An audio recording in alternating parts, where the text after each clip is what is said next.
The Chaldean account of the Deluge by George Smith. Transactions of the Society of Biblical Archaeology 2, 1873, 213-34. The Chaldean account of the Deluge by George Smith. This edition was created and published by Global Grey, copyright symbol Global Grey 2018, Global Grey Books. The Chaldean account of the Deluge. A short time back I discovered among the Assyrian tablets in the British Museum an account of the flood, which, under the advice of our president, I now bring before the Society. For convenience of working, I had divided the collection of Assyrian tablets in the British Museum into sections according to the subject matter of the inscriptions. I have recently been examining the division comprising the mythological and mythical tablets, and from this section I obtained a number of tablets, giving a curious series of legends and including a copy of the story of the flood. On discovering these documents, which were much mutilated, I searched over all the collections of fragments of inscriptions, consisting of several thousands of smaller pieces, and ultimately recovered 80 fragments of these legends, by the aid of which I was enabled to restore nearly all the text of the description of the flood, and considerable portions of the other legends. These tablets were originally at least 12 in number, forming one story or set of legends, the account of the flood being on the 11th tablet. Of the inscription describing the flood, there are fragments of 3 copies containing the same texts. These copies belong to the time of Ashurbanipal, or about 660 years before the Christian era, and they were found in the library of that monarch in the palace at Nineveh. The original text, according to the statements on the tablets, must have belonged to the city of Erech, and it appears to have been either written in or translated into the Semitic Babylonian at a very early period. The date when this document was first written or translated is at present very difficult to decide, but the following are some of the evidences of its antiquity. First, the 3 Assyrian copies present a number of variant readings which had crept into the text since the original documents were written. Second, the forms of the characters in the original documents were of an ancient type, and the Assyrian copyist did not always know their modern representatives, so he has left some of them in their original hieratic form. Third, there are a number of sentences which were originally glosses explanatory of the subjects. Before the Assyrian copies were made, these glosses had been already incorporated in the text and their original use lost. It must here be noted that the Assyrian scribe has recorded for us the divisions of the lines on the original documents. On examining the composition of the text, some marked peculiarities are apparent, which likewise show its high antiquity. One of these is the constant use of the personal pronoun nominative. In later times this was usually indicated by the verbal form, but not expressed. On comparing the Deluge text with dated texts from the time of Sargon, it appears to be older than these, and its original composition cannot be placed later than the 17th century before the Christian era, while it may be much older. The text itself professes to belong to the time of a monarch whose name, written in monograms, I am unable to read phonetically. I therefore provisionally call him by the ordinary values of the signs of his name, Izduba.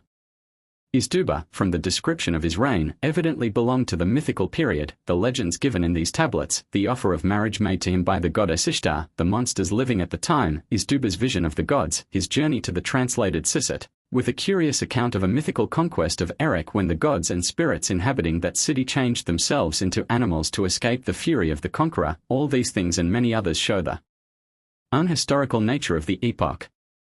From the heading of the tablets giving his history, I suppose that Izduba lived in the epoch immediately following the flood, and I think, likewise, that he may have been the founder of the Babylonian monarchy, perhaps the Nimrod of Scripture. This, however, is pure conjecture. So many fabulous stories were current in Babylonia respecting Izduba that his existence may even be doubted.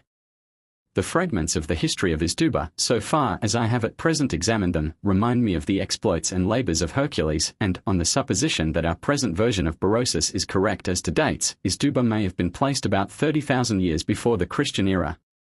No document can belong to so remote an age. The legends of Izduba and the account of the flood must however belong to a very early period, for there are references to the story in the bilingual lists which were composed in Babylonia during the early Chaldean empires.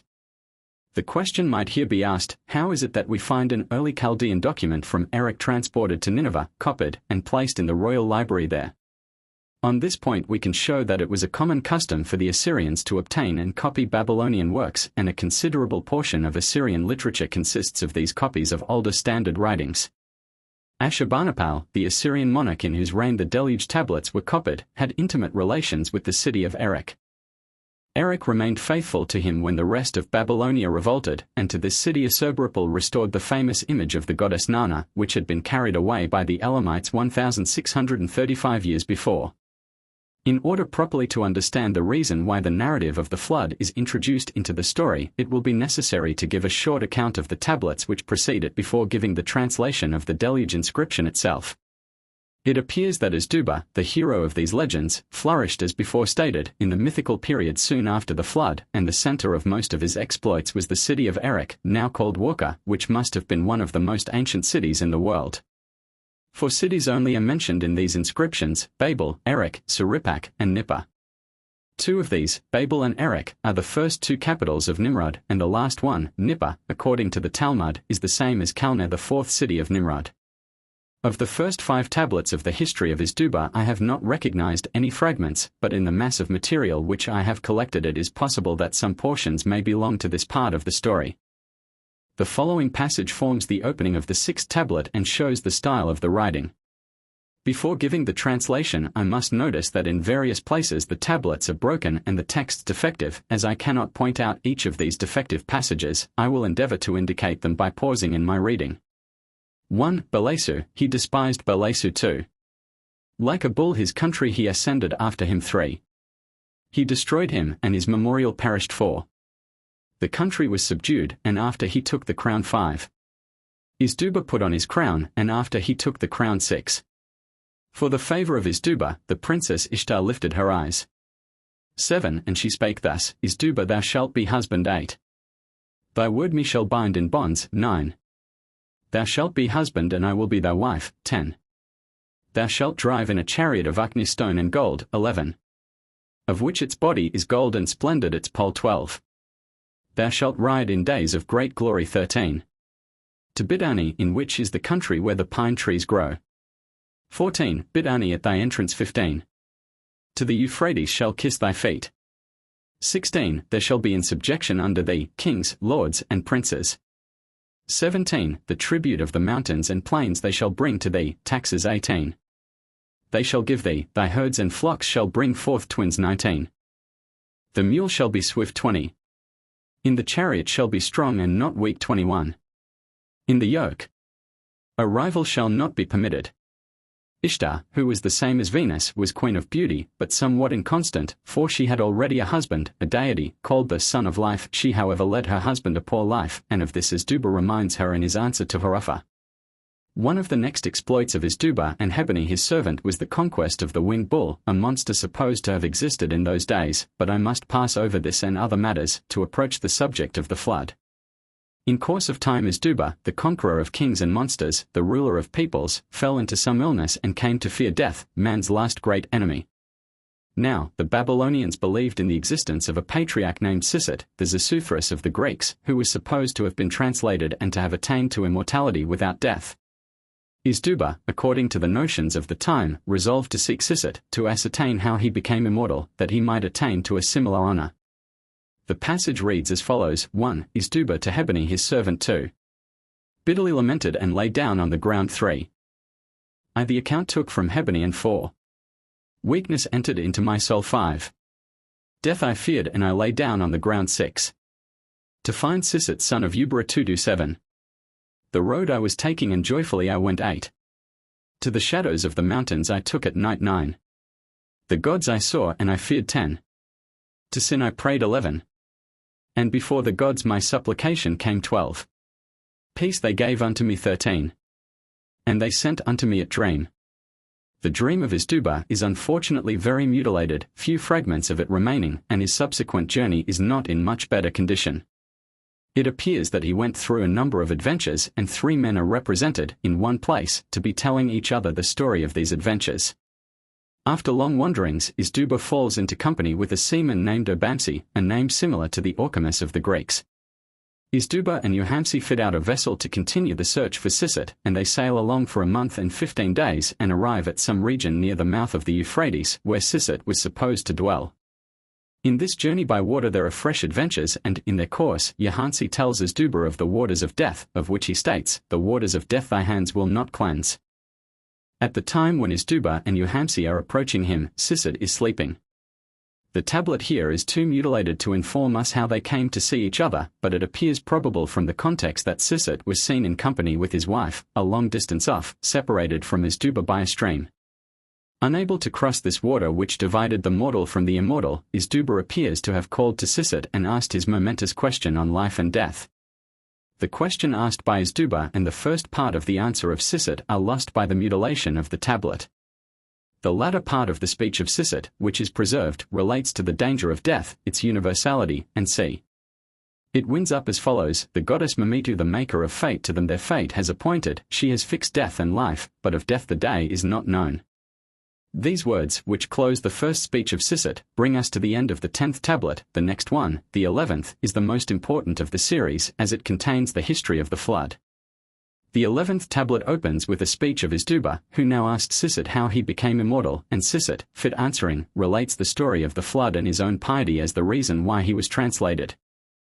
The following is the translation of this tablet. 1. Isduba after this manner said to Sisset afar off. 2. Sisset 3. The account do thou tell to me. 4. The account do thou tell to me. 5. To the midst to make war. 6. I come up after thee. 7. Say how thou hast done it, and in the circle of the gods life thou hast gained. 8. Sisset after this manner said to Isduba. 9. I will reveal to thee, Isduba, the concealed story. 10. And the wisdom of the gods I will relate to thee. 11. The city Suripak, the city which thou hast established. Place 12. Was ancient, and the gods within it. 13. Dwelt, a tempest. Their god, the great gods. 14. Anu 15. Bel 16. Ninip 17. Lord of Hades 18. There were revealed in the midst of. 19. Hearing and he spoke to me thus. 20. Saripakite son of Ubera Tudu. 21. Make a great ship for thee. 22. I will destroy the sinners and life. 23. Cause to go in the seed of life all of it, to preserve them. 24. The ship which thou shalt make. 25. Cubits shall be the measure of its length, and 26. Cubits the amount of its breadth and its height. 27. Into the deep launch it. 28. I perceived and said to he my lord. 29. He my lord this that thou commandest me. 30. I will perform, it shall be done. 31. Army and host. 32. He opened his mouth and spake, and said to me his servant. 33. Thou shalt say unto them. 34. He has turned from me. And 35. Fixed. Here there are about 15 lines entirely lost. The absent passage probably described part of the building of the ark. 51 it. 52 which in. 53 strong. Had brought 54. On the 5th day. It 55. In its circuit 14 measures. Its sides 56. 14 measures it measured. Over it 57. I placed its roof on it. I enclosed it 58. I rode in it, for the 6th time I, for the 7th time 59. Into the restless deep.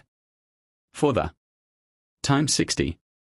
Its planks the waters within it admitted. 61. I saw breaks and holes. My hand placed 62. 3 measures of bitumen I poured over the outside. 63. 3 measures of bitumen I poured over the inside. 64. 3 measures the men carrying its baskets took they. Fixed an altar. 65. I unclosed the altar. The altar for an offering. 66. 2 measures the altar. Piziru the pilot. 67. 4. Slaughtered oxen. 68. Of. In that day also 69. Altar and grapes. 70. Like the waters of a river. And 71. Like the day I covered. And 72. When covering my hand placed. 73. And shamas. The material of the ship completed. 74. Strong. And 75. Reeds I spread above and below. 76. Went in 2/3 of it. 77. All I possessed I collected it, all I possessed I collected of silver. 78. All I possessed I collected of gold. 79. All I possessed I collected of the seed of life, the whole. 80. I caused to go up into the ship all my male and female servants. 81. The beasts of the field, the animals of the field, and the sons of the army, all of them, I caused to go up. 82. A flood Shammah's made, and 83. He spake saying in the night, I will cause it to rain from heaven heavily. 84. Enter to the midst of the ship, and shut thy door. 85. A flood he raised, and 86. He spake saying in the night, I will cause it to rain from heaven heavily. 87. In the day that I celebrated his festival. 88. The day which he had appointed, fear I had. 89. I entered to the midst of the ship, and shut my door. 90. To guide the ship, to Buzasad-Arabu the pilot. 91. The palace I gave to his hand. 92. The raging of a storm in the morning. 93. Arose, from the horizon of heaven extending and wide. 94. Vol in the midst of it thundered. And 95. Nebo and Saru went in front. 96. The throne-bearers went over mountains and plains. 97. The destroyer Nergal overturned. 98. Ninip went in front, and cast down. 99. The spirits carried destruction. 100. In their glory they swept the earth. 101. Of Vol the flood, reached to heaven. 102. The bright earth to a waste was turned. 103. The surface of the earth, like it swept. 104. It destroyed all life, from the face of the earth. 105. The strong tempest over the people, reached to heaven. 106. Brother saw not his brother, it did not spare the people. In heaven. 107. The gods feared the tempest. And 108. Sought refuge, they ascended to the heaven of Anu. 109. The gods, like dogs with tails hidden, couched down. 110. Spake Ishtar a discourse. 111. Uttered the great goddess her speech. 112. The world to sin has turned. And 113. Then I in the presence of the gods prophesied evil. 114. When I prophesied in the presence of the gods evil. 115. To evil were devoted all my people, and I prophesied. 116. Thus I have begotten man and let him not. 117. Like the sons of the fishes fill the sea. 118. The gods concerning the spirits were weeping with her. 119. The gods in seats, seated in lamentation. 120. Covered with their lips for the coming evil. 121. 6 days and nights. 122. Past, the wind tempest and storm overwhelmed. 123. On the 7th day in its course was calmed the storm and all the tempest. 124. Which had destroyed like an earthquake. 125. Quieted. The sea he caused to dry, and the wind and tempest ended. 126. I was carried through the sea. The doer of evil. 127. And the whole of mankind who turned to sin. 128. Like reeds their corpses floated. 129. I opened the window and the light broke in, over my refuge. 130. It passed, I sat still. And 131. Over my refuge came peace. 132. I was carried over the shore, at the boundary of the sea. 133. For 12 measures it ascended over the land. 134. To the country of Nazir went the ship. 135. The mountain of Nazir stopped the ship, and to pass over it, it was not able. 136. The first day and the second day, the mountain of Nazir the same. 137. The third day and the fourth day, the mountain of Nazir the same. 138. The fifth and sixth, the mountain of Nazir the same. 139. On the 7th day in the course of it. 140. I sent forth a dove, and it left. The dove went and searched. And 141. A resting place it did not find, and it returned.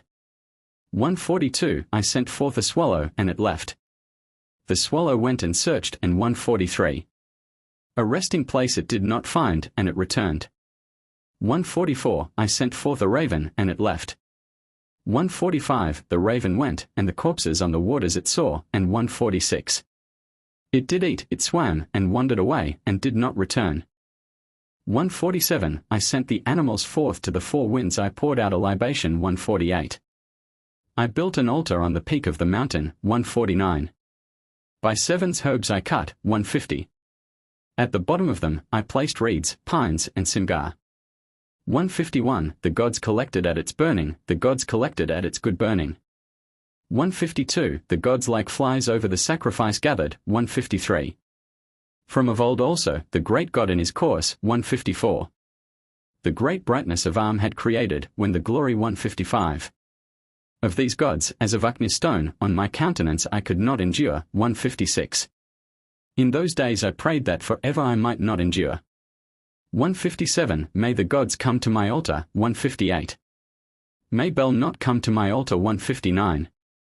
For he did not consider, and had made a tempest, 160. And my people he had consigned to the deep, 161. From of old, also Bel in his course, 162. Saw the ship, and went Bel with anger filled to the gods and spirits, 163. Let not any one come out alive, let not a man be saved from the deep. 164. Ninip his mouth opened and spake, and said to the warrior Bel, 165. Who then will be saved? He the words understood, 166. And he knew all things, 167. He his mouth opened and spake, and said to the warrior Bel, 168. Thou prince of the gods, warrior, 169. When thou art angry a tempest thou makest, 170.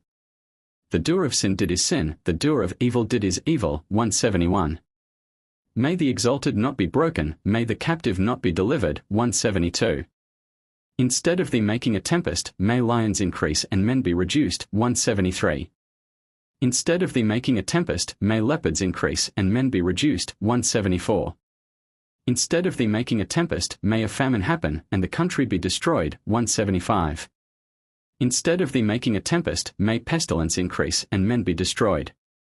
176. I did not peer into the wisdom of the gods, 177.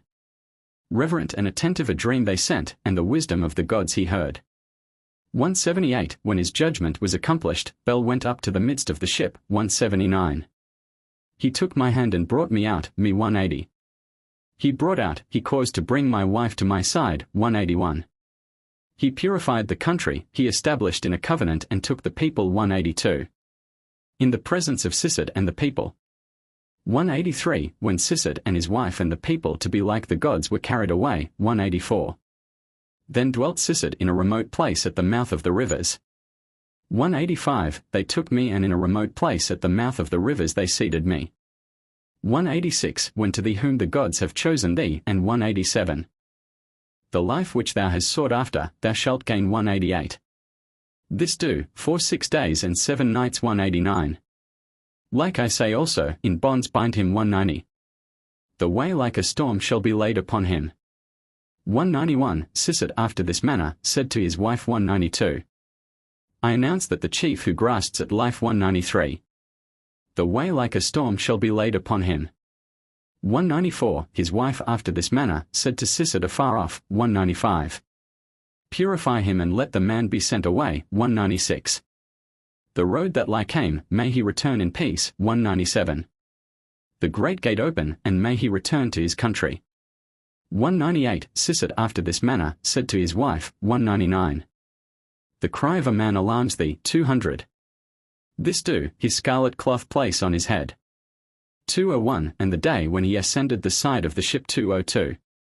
She did, his scarlet cloth she placed on his head, 203. And the day when he ascended on the side of the ship, the next 4 lines describe 7 things done to Azduba before he was purified. The passage is obscure and does not concern the flood, so I have not translated it. 208. Azduba after this manner said to Sisad afar off, 209. This way she has done, I come up, 210. Joyfully, my strength thou givest me.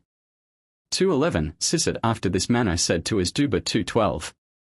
Thy scarlet cloth, 213. I have lodged thee, 214. The 5 following lines, which are mutilated, refer again to the 7 matters for purifying Azduba. This passage, like the former one, I do not translate.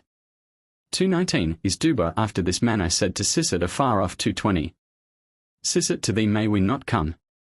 From here the text is much mutilated, and it will be better to give a general account of its contents than to attempt a strict translation, especially as this part is not so interesting as the former part of the tablet.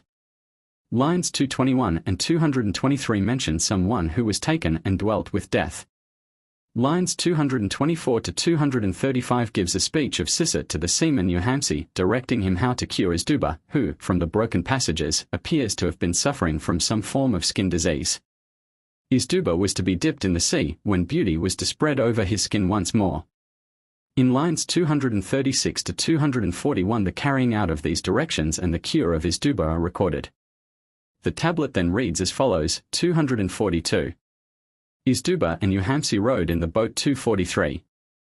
Where they placed them they rowed 244. His wife after this manner said to Sisit afar off, 245. Isduba goes away, he is satisfied, he performs 246. That which thou hast given him and returns to his country. 247 And he heard, and after Isduba 248. He went to the shore 249. Sisit after this manner said to Isduba 250. Isduba thou goest away thou art satisfied, thou performest 251. That which I have given thee and thou returnest to thy country 252. I have revealed to thee Isduba the concealed story. Lines 253 to 262, which are very mutilated, give the conclusion of the speech of Sisit and then state that after hearing it, Isduba took great stones and piled them up as a memorial of these events. Lines 263 to 289 give in a very mutilated condition subsequent speeches and doings of Isduba and Yohanneseh. In this part journeys are mentioned of 10 and 20 kaspu, or 70 and 140 miles. A lion is also spoken of, but there is no further allusion to the flood. These lines close the inscription and are followed by a colophon which gives the heading of the next tablet and the statement that this, the flood tablet, is the 11th tablet in the series giving the history of Isduba and that it is a copy of the ancient inscription. Before entering into the details of the tablet, I must first refer to the accounts of the deluge given in the Bible and by Berosus, the Chaldean historian, as I shall have to compare these with the cuneiform record. The biblical account of the deluge, contained in the 6th to the 9th chapters of Genesis, is of course familiar to us all, so I will only give the outline of the narrative. According to the book of Genesis, as man multiplied on the earth, the whole race turned to evil, except the family of Noah.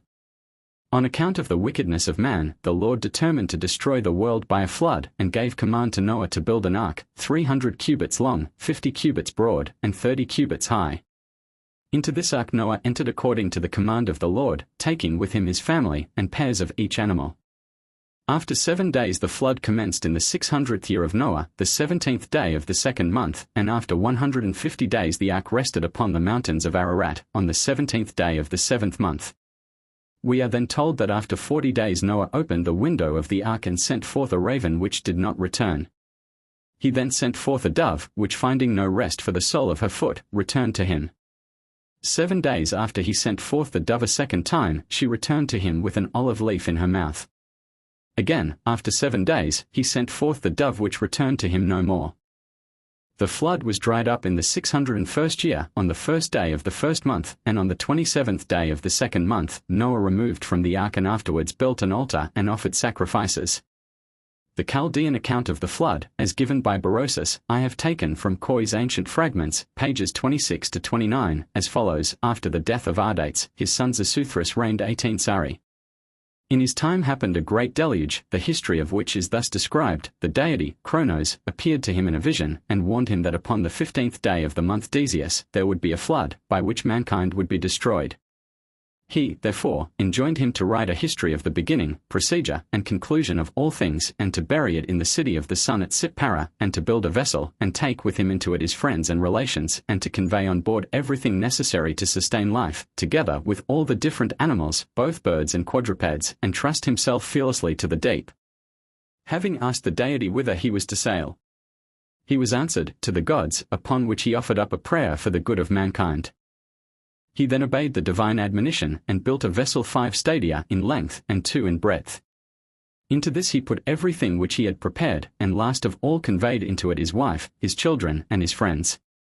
After the flood had been upon the earth, and was in time abated, Zethus sent out birds from the vessel, which not finding any food, nor any place whereupon they might rest their feet, returned to him again. After an interval of some days he sent them forth a second time, and they now returned with their feet tinged with mud. He made a trial a third time with these birds, but they returned to him no more, from whence he judged that the surface of the earth had appeared above the waters. He, therefore, made an opening in the vessel, and upon looking out found that it was stranded upon the side of some mountain, upon which he immediately quitted it with his wife, his daughter, and the pilot. Zethus then paid his adoration to the earth, and having constructed an altar, offered sacrifices to the gods, and, with those who had come out of the vessel with him, disappeared. They, who remained within, finding that their companions did not return, quitted the vessel with many lamentations and called continually on the name of Xisuthros.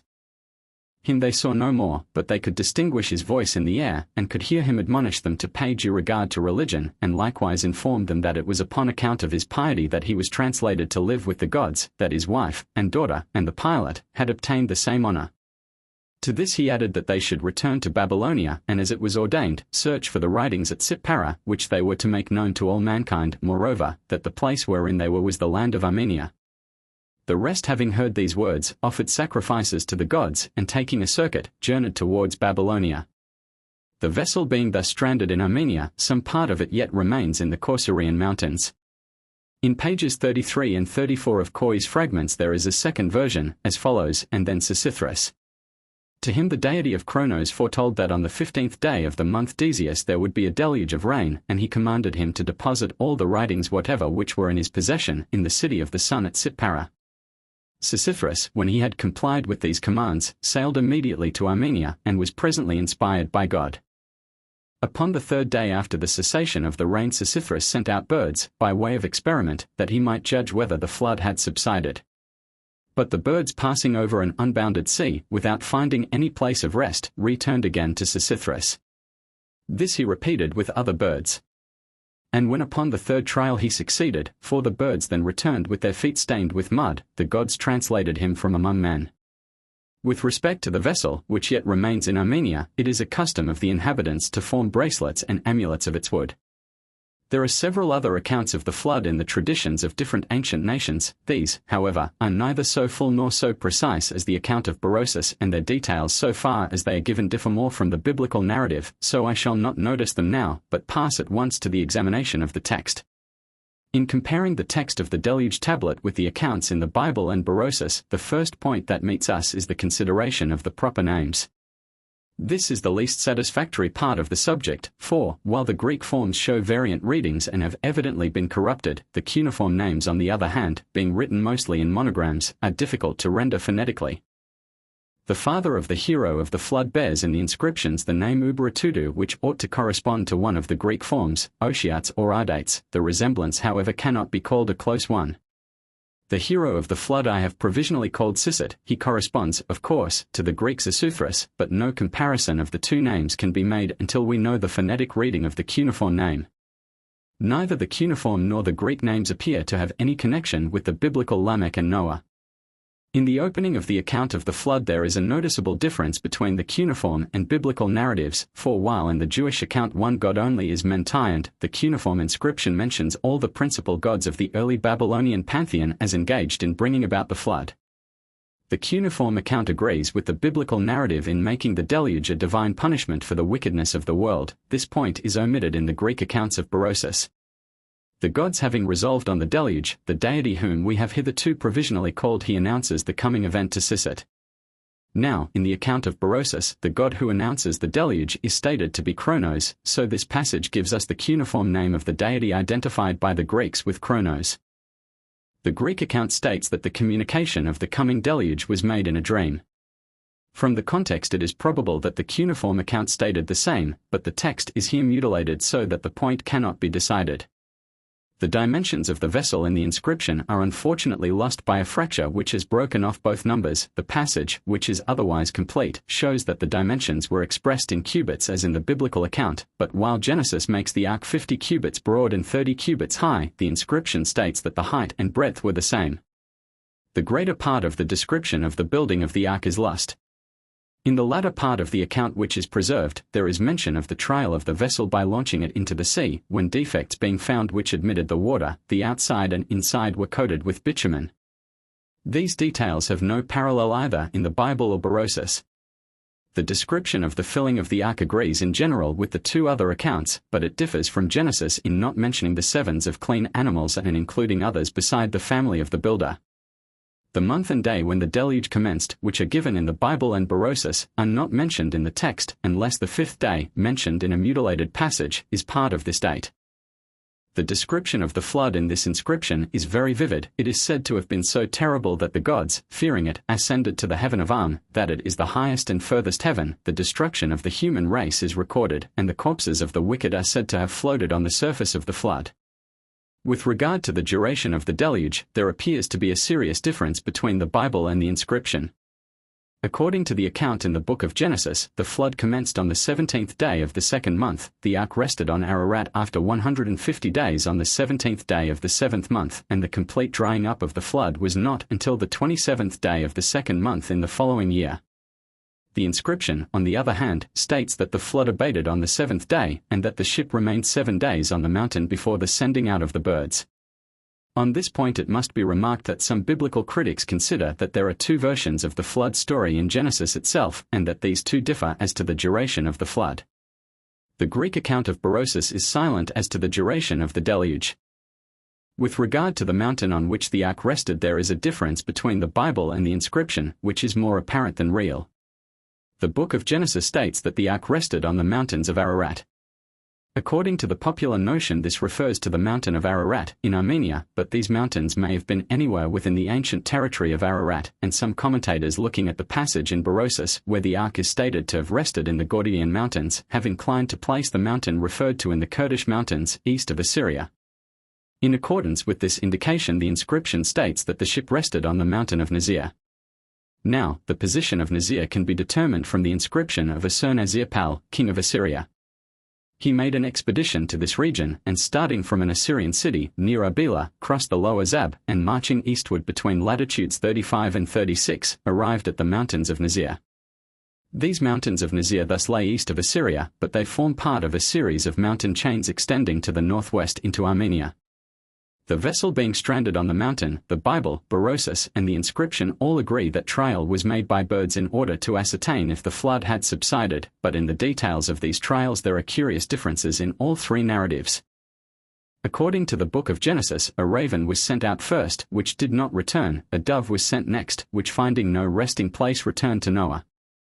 7 days later the dove was sent out again, and returned with an olive leaf, and 7 days after, on the dove being sent out again, it returned no more.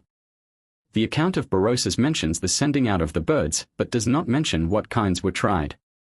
On the first trial the birds are said to have returned, and on the second trial likewise, this time with mud on their feet. On the third occasion they did not return. The inscription states that, first, a dove was sent out, which finding no resting place returned. On the second occasion a swallow was sent, which also returned. The third time a raven was sent out, which feeding on the corpses floating on the water, wandered away and did not return. Thus, the inscription agrees with the Bible as to the sending out of the raven and dove, but adds to these the trial of the swallow, which is not in Genesis. In the number of the trials it agrees with Berosus, who has 3, while Genesis has 4. On the other hand, there is no mention of the dove returning with an olive leaf, as in Genesis, and of the birds having their feet stained with mud, as in Berosus. In the statement of the building of the altar, and offering sacrifice after leaving the ark, all 3 accounts agree, but in the subsequent matter there is an important difference between the Bible and the inscription, for while the Bible represents Noah as living for many years after the flood, the inscription on the other hand agrees with Berosus in making Sisset to be translated like the gods. This translation is in the Bible recorded of Enoch, the ancestor of Noah. On reviewing the evidence it is apparent that the events of the flood narrated in the Bible and the inscription are the same and occur in the same order, but the minor differences in the details show that the inscription embodies a distinct and independent tradition. In spite of a striking similarity in style, which shows itself in several places, the two narratives belong to totally distinct peoples. The biblical account is the version of an inland people. The name of the ark in Genesis means a chest or box, and not a ship. There is no notice of the sea, or of launching, no pilots are spoken of, no navigation is mentioned. The inscription on the other hand belongs to a maritime people. The ark is called a ship, the ship is launched into the sea, trial is made of it, and it is given in charge of a pilot. The cuneiform inscription, after giving the history of the flood down to the sacrifice of Sisset when he came out of the ark, goes back to the former part of the story and mentions the god Bel in particular as the maker of the tempest or deluge. There appears to be a slight inconsistency between this and the former part of the inscription, which suggests the question whether the Chaldean narrative itself may not have been compiled from 2 distinct and older accounts. It is remarkable that the oldest traditions of the early Babylonians seem to center around the Persian Gulf. From this sea, Oannes the fish god is supposed to have arisen, and the composite monsters who followed him in the antediluvian period came from the same region. Into this sea the ark was launched, and after the subsiding of the deluge when Sisat was translated, he dwelt in this neighborhood. To this sea also came the great hero Asduba, and was cured, and here he heard the story of the flood. In conclusion, I would remark that this account of the deluge opens to us a new field of inquiry in the early part of the Bible history. The question has often been asked, what is the origin of the accounts of the antediluvians, with their long lives so many times greater than the longest span of human life? Where was paradise, the abode of the first parents of mankind? From whence comes the story of the flood, the ark, of the birds? Various conflicting answers have been given to these important questions, while evidence on these subjects before the Great Period has been entirely wanting. The cuneiform inscriptions are now shedding a new light on these questions and supplying material which future scholars will have to work out. Following this inscription, we may expect many other discoveries throwing light on these ancient periods until we are able to form a decisive opinion on the many great questions involved. It would be a mistake to suppose that with the translation and commentary on an inscription like this the matter is ended. The origin, age, and history of the legend have to be traced, and it has to be compared with the many similar stories current among various nations. All these accounts, together with considerable portions of the ancient mythologies, have, I believe, a common origin in the plains of Chaldea. This country, the cradle of civilization, the birthplace of the arts and sciences, for 2,000 years has been in ruins. Its literature, containing the most precious records of antiquity, is scarcely known to us, except from the text the Assyrians copied, but beneath its mounds and ruined cities, now awaiting exploration, lay, together with older copies of this deluge text, other legends and histories of the earliest civilization in the world.